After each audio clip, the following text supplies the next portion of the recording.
Howdy, folks. That's right. I got a good one here for you today. We're going to be talking stocks to buy for the month of June. Obviously, one we like to do every single month. I give you a few stock ideas, ones that you can pick up. Typically, I'm asking about long term here, okay? I'm giving you long term picks. You see, historical picks, told you, I'm just saying. A couple months ago, told you to buy a little bit of Ford. Did you do it? I hope you did, because you'd be happy if you did right now. But overall, seen some good performance out of some of these picks, and I got three more for you today.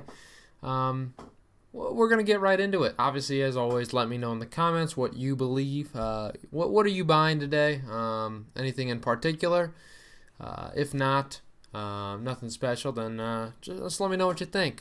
Are you gonna buy these? So, number one, this makes my list quite often, and it is none other than Apple. And why do I say Apple? Well, there's a lot of reasons why. I think overall, you've seen overall performance in the last year where the stock's gone up 53%. Seems pretty high, right? A 53% growth, but can't lie to you. 53% growth in the last year compared to most other equities that really aren't nearly at the caliber of a quality of a company like Apple. It seems kind of like highway robbery.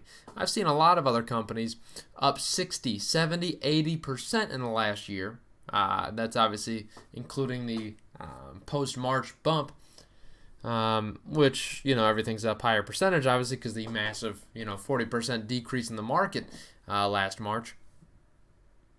But there's a lot of other companies that are posting a lot better year results than this. I mean, you look at it and what is Apple, right? We've talked about it before. I just did a video on about it not too long ago, dedicated to them. We've got the Mac, the iPad Pro segment, the iPhone segment, obviously the largest segment right now, the Mac segment. We've got obviously going to be pretty exciting starting June 7th, the Developers Conference. See what that looks like. Obviously announcing a whole bunch of new tech. Going to be interesting to see that. Obviously iPhone 12, the Apple Watch. This is the company that is the leading company in wearables, which is an incredibly growing segment right now. We've got the fact that this is a service company too. Apple Fitness, we've got Apple TV, we've got a lot of services. Apple Music, Apple.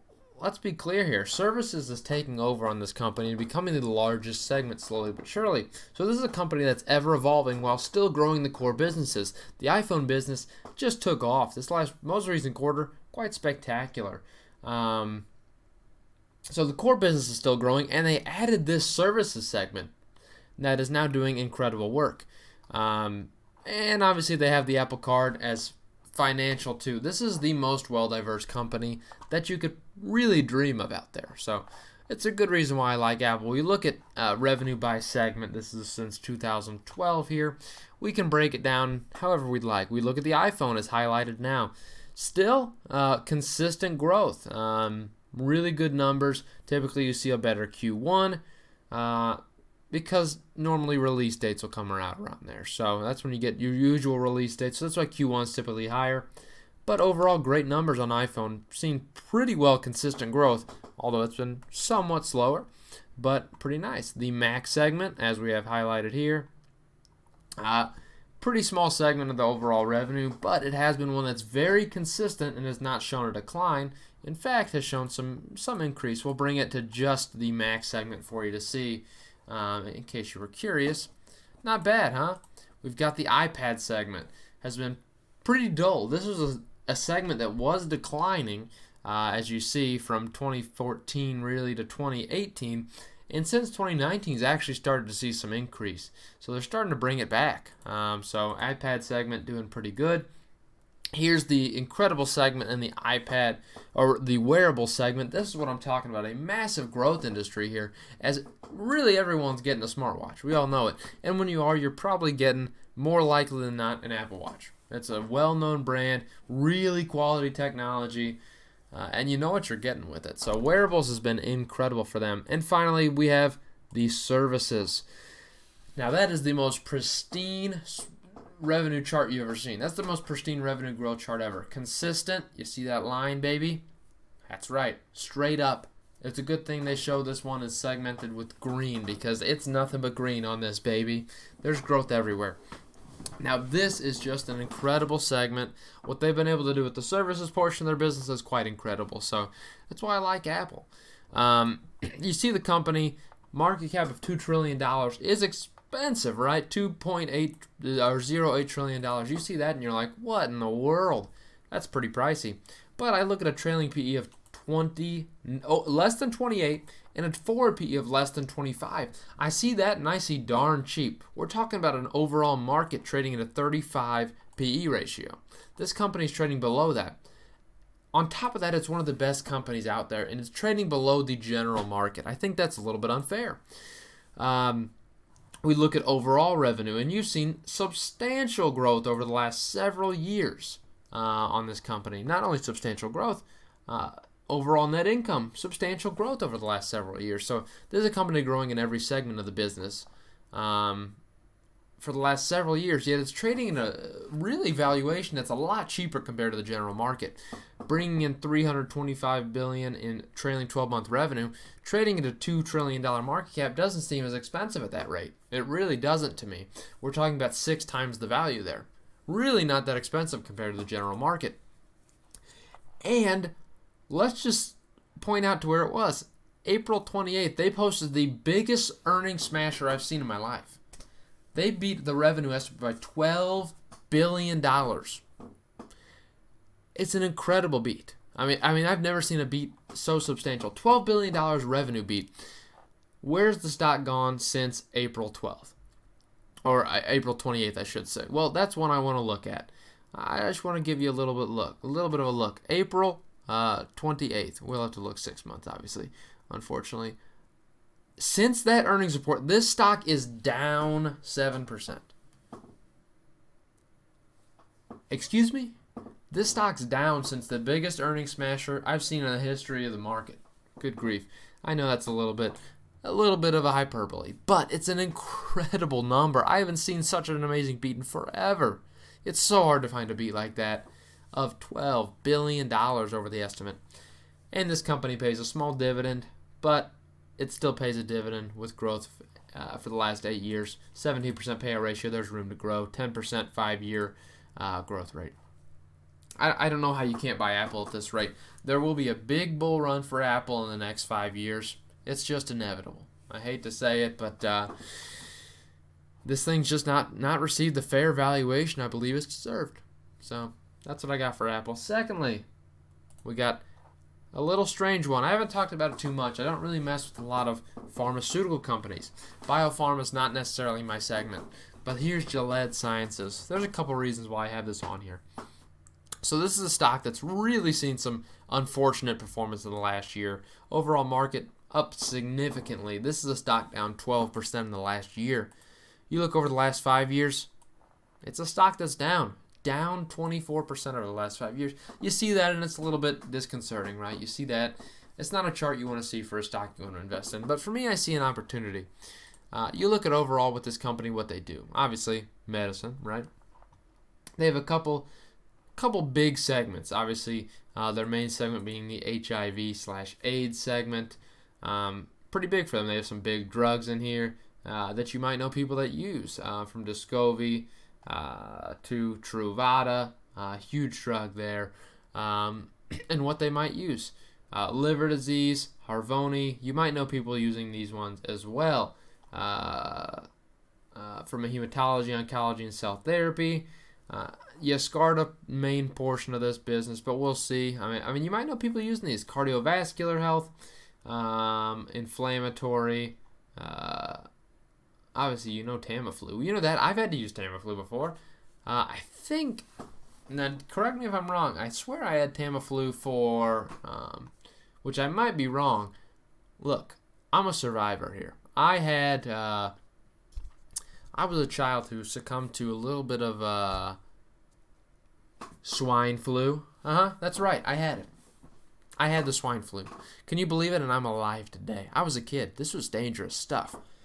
I swear I was given Tamiflu. I swear I was. I don't remember the name, but anyways, yes, Long story short about my life, that's right. But I skipped over one segment in particular. That's right, none other than remdesivir, a drug that they've used quite a bit in the past that has now been repurposed for treatment of COVID-19. This has been given approval for emergency use in the United States for pediatric patients. So this is a treatment that has been used, and it has reduced death rates significantly, they've seen. So this is a life-saving drug related to a current overall pandemic, and what has happened to the stock? Nothing. Nothing but negativity. You look at the valuation on this company, forward PE ratio is below 10. Typically trades pretty low, but lately, this thing's a little darn cheap. Forward PE of 10, right? Obviously, right now, the trailing PE, it's overblown because, well, obviously last year, earnings had some difficulties. Price to expected growth at 0.48. Even price to sales. Market cap of $82 billion, $83 billion. Trailing 12-month revenue of $25.5. Not even 4 times that. I mean, this is a company trading at pretty cheap valuations. What I really like about the company is a nice dividend yield on this company. 4.3% at a 40% payout ratio means this is a pretty safe dividend. 5 years of growth, 16.3% 5-year growth rate. They've been growing the dividend pretty steadily, despite the stock not necessarily seeing the best performance. You're getting a nice dividend yield, and for me, it's being reinvested into the stock, so I have more. And when the stock eventually hits a bull run, which I believe it's due for, I think the stock's been really just, people have been looking past it, but that's Gillette for you. My third stock is one I've recommended before, and I've got a lot from this one. This one's earned me a lot of money so far in Stitch Fix, and it's back on the board for a few reasons. Overall, if you look over the last year, obviously significant growth here, 120% up in the last year. But the reason why it's come back onto my chart here, this was a stock over $100 in January of this year. Since then, if I learn to click, this stock's been down 50%, right? So obviously, it's seen some negativity. There's no doubt. It rose quite fast, I will say, so there's reason for the dip, but I think because of that dip, it's given us a buying opportunity. This is a stock that is worth quite a bit, should be, because of what this company is. So, if you look, we know Stitch Fix. This is a company that delivers you styles, outfits, that you then have the opportunity. You'll put in some information about your style. They will send you every month new outfits. I believe it's 4 outfits for the month. From there, you can obviously wear them, and at the end of the month, you can send them back. Or you have a program where you can purchase those outfits too. If you like them, you don't need to keep them if you don't like them. But if you do like them, you can buy them. It's a pretty revolutionary type of idea for clothing. This is the future of clothing retail, is e-commerce. It frankly is. Really just like the lending clothing thing, it makes sense. And if you just want to have a consistently new outfit at all times without necessarily tying down yourself to purchasing these clothing, this is a cheaper option for you. So Stitch Fix, very exciting company and what they're able to do. You look at the valuation on this company, pretty darn cheap. Market cap of 5.69. We'll get into the revenue in a second. Not a company that has a positive net earnings right now, so you need to consider that. So it's hard to value necessarily, but overall, nothing too crazy in terms of loss. They've actually been decreasing loss quite a bit if you look in the last several years. Market cap, again, we said 5.9. Trading overall revenue right now at 1.8 for the trailing 12 months. So this is a stock that's, I mean, you're talking about not even 3 times that for your market cap. It means it's trading pretty cheap for a company of this nature that is in an innovative field. It's trading pretty cheap. I can't lie to you. So I like this company because of the valuation right now. Obviously, it used to trade at a lot cheaper. If you look even, none other than a few, really like a year ago where it traded under, right around $2 billion market cap, was even cheaper. But still, this thing's trading cheaper valuation. I believe it deserves to be closer to that $100 level when it was trading around a $10 billion market cap. I believe the market cap should be higher, and they deserve a little bit of a bull run. My final company here for you today, it's an ETF, okay? I threw a fourth one in because I think it's about being leveraged, guys. You got to be safe for the market. You don't know in a time of uncertainty. I included SCHD, that's right, Charles Schwab U.S. Dividend Equity ETF. I throw it on there because I want some diversity in the portfolio. If you're a person that doesn't have diversity in your portfolio, you have to do it, right? In the last 5 years, this thing does a great job of tracking the market, the Dow 100. Really 5-year growth consistent, 1-year growth consistent with the rest of the market. Nothing too crazy. You're not going to expect massive gains. You're not going to expect massive losses. You're going to expect something to track the market. That's what I like about this one. It gives you exposure to a lot of different companies. You see the top 10 holdings: Broadcom, BlackRock, Cisco, Home Depot, IBM, Coca-Cola, 3M, PepsiCo, Pfizer, and Texas Instruments. These are some basic consumer staples companies, a lot of them that you know a lot about. You know all of these companies, and they're consistent companies that have consistently raised their dividend. That's what makes them in this portfolio, because this is a dividend equity one.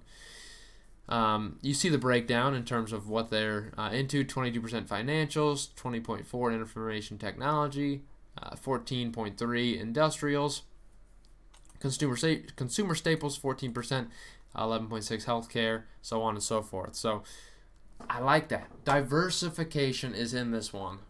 Maybe you're not investing in 100 different stocks individually in terms of shares, but you are when you invest in this one, right? You have several different companies and a lot of different industries when you invest in just this. You look at the metrics too. It's nice. Expense ratio only 0.06 on this company, so you're barely paying anything for them to manage this for you. Not bad at all. Not bad at all in my opinion. And obviously we look at the yield. The trailing 12-month yield is 2.81, so consistent dividend yield that does good stuff, and they invest in companies that do a lot of good stuff for you. So that's my diversification play. Again, we got Apple, we've got Gillette, we've got Stitch Fix, and SCHD. These are my stocks to buy this month. I hope you take a look at them. Let me know what you think.